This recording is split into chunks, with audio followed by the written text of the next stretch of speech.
Bom dia, meus amigos e minhas amigas. Mais um feriado nacional, esse agora da consciência negra. Quero fazer um comentário breve a respeito disso, porque esse feriado começou aqui no estado do Rio de Janeiro, chamado de feriado de Zumbi dos Palmares. Zumbi dos Palmares foi um ex-escravo do século 17, se não me engano, nós estamos falando aí de 1600 e pouco, ou seja, 200 anos antes da escravidão, da abolição da escravidão pela princesa Isabel em 1888. Não teve nada a ver com a abolição da escravidão. Ele era dono de um quilombo, Quilombo dos Palmares, que é um grande quilombo. Só que ele não tinha consciência negra. Não tinha consciência negra o Zumbi do Palmares.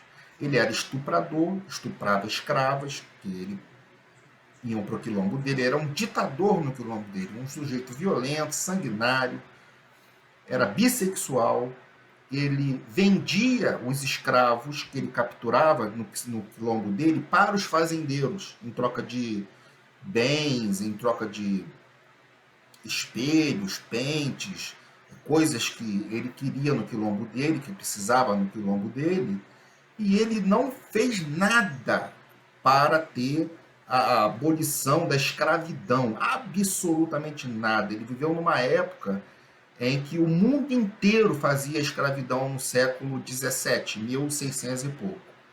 A abolição da escravidão ela se originou por cristãos no parlamento da Inglaterra, no século XVIII, 1700 e pouco, lá no finalzinho de 1700 e pouco, deputados do parlamento inglês começaram com um movimento abolicionista, baseado na Bíblia de que nós todos somos iguais.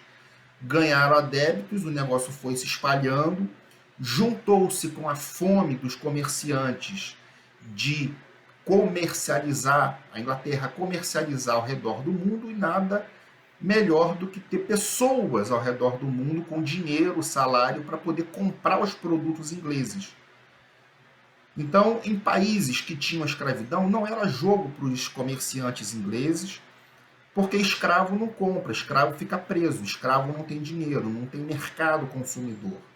Então, aos poucos, a Inglaterra, que era a superpotência mundial na época, foi forçando diplomaticamente e através da sua marinha de guerra, foi forçando as nações a declarar independência. Aqui no Brasil nós tivemos abolicionistas negros, inclusive no século XIX, em 1800 e pouco, intelectuais negros, intelectuais, escritores, gente de primeiro calibre, que tinha cultura mesmo, e baseado nesse movimento abolicionista que surgiu na Inglaterra, também lutaram aqui dentro através do mundo intelectual, da política, junto ao Império. E o Brasil foi o último país das Américas a declarar o fim da escravidão, porque era tudo baseado aqui no café, nas plantações, nos escravos, nas fazendas, no latifúndio, e era a única coisa que tinha na economia brasileira. Se declarasse independência, a abolição da escravidão, quebrava a economia nacional. Foi isso que aconteceu em 1888, a princesa Isabel acabou com a escravidão. Um ano depois, estava tão ruim a situação do Dom Pedro II, do imperador, que os militares tiraram ele do poder e proclamaram a República, que nós comemoramos semana passada, na quarta-feira, 15 de novembro de 1889, um ano depois. Em 1889, os militares declararam independência. Um dos motivos foi que os fazendeiros ficaram muito revoltados com o imperador por causa do fim da escravidão, mas não tinha jeito.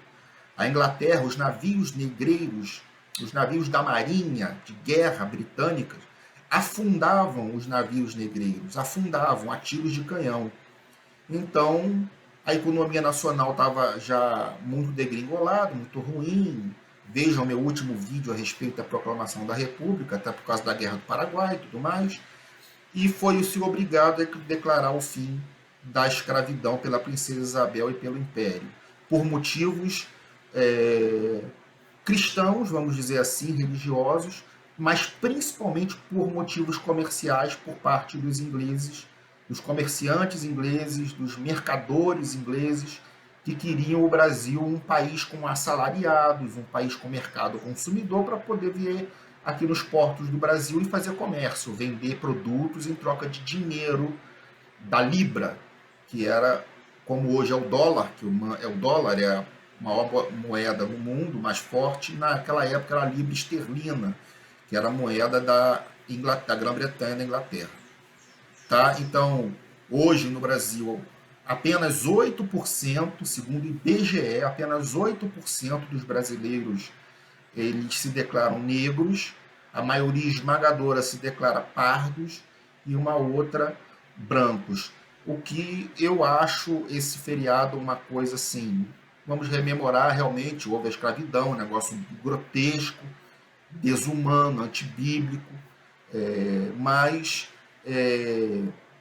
esse negócio de dividir o Brasil entre raças, raça não, porque entre cor de pele, entre opção sexual, entre regiões do Brasil, Nordeste, Sul, negro, branco, pardo, homossexual, heterossexual, ideologias, isso é péssimo, só divide o povo, e é isso o que aqueles que mandam no mundo, que não são cristãos, os que mandam no mundo, que são pessoas de interesses escusos, interesses ruins para a humanidade, querem.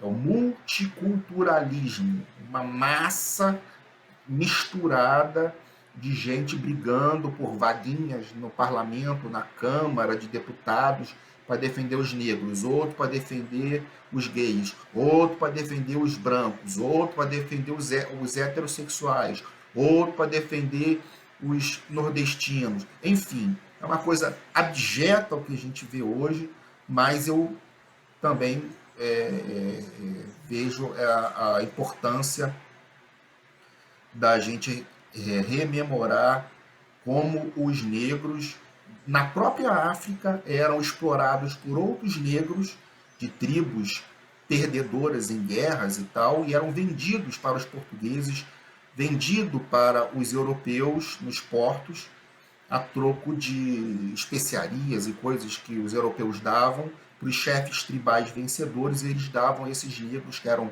prisioneiros de guerra, escravas sexuais, etc., davam para os capitães dos navios negreiros e levava para o Brasil, levava para as Américas espanholas, levava para o sul dos Estados Unidos. Então, é importante, mas a gente não pode levar isso a ferro e fogo para dividir, porque Deus não veio para dividir, para nos dividir, principalmente por causa de cor de pele. Tá bom? Um forte abraço, tenham um excelente feriado, fiquem todos com Deus.